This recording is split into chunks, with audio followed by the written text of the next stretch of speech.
When the HIV pandemic first became known in the 1980s, it was seen as a disease of homosexuals and immigrants. As it spread in countries around the world, it gave rise to the movement of HIV activists who fought for its recognition.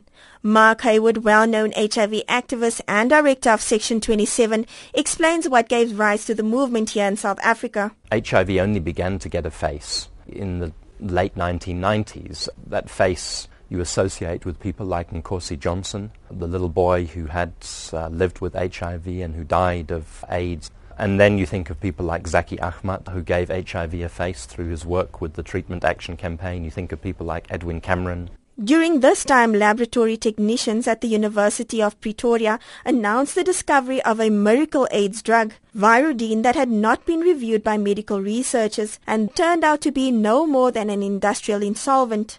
But former President Thabo Mbeki and then Health Minister Nkosazana Dlamini-Zuma came out in full support. In 2000, Mbeki did acknowledge that AIDS was causing havoc in African countries, but in an address to members of parliament, he challenged whether a single virus caused the immune deficiency linked to AIDS. When you ask the question, does HIV cause AIDS?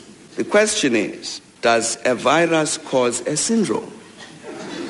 How does a virus cause a syndrome?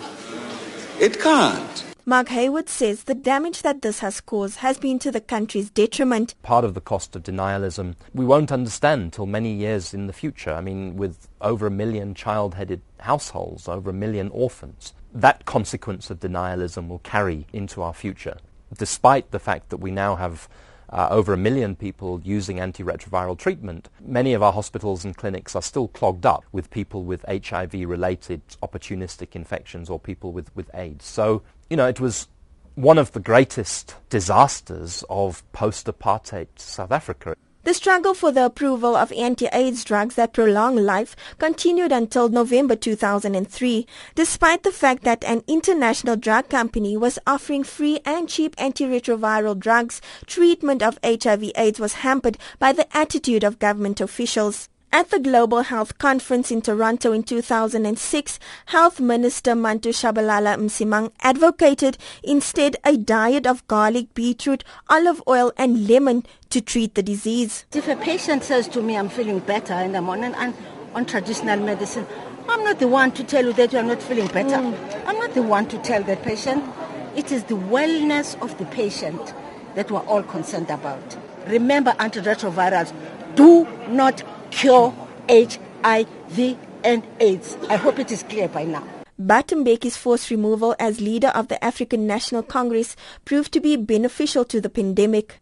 President Jacob Zuma appointed ministers of health such as Barbara Hogan and later Dr. Aaron Motsoaledi, who improved access to treatment. With nearly 2 million South Africans now on antiretroviral treatment, Dr. Aaron Motsoaledi says things are getting better for people with HIV. When I said we are making progress, it has been shown that the number of people dying of HIV and AIDS in South Africa is decreasing because of the rollout of the ARVs. Our program now is the biggest in the world, so it shows that the number is equally reducing.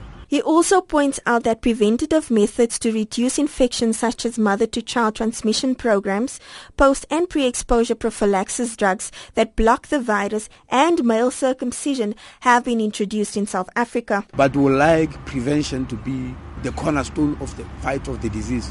And prevention needs responsibilities from individuals. The country's HIV epidemic appears to be stabilizing, but it's estimated that 300,000 South Africans still become infected each year. I'm Euline Fillis in Johannesburg.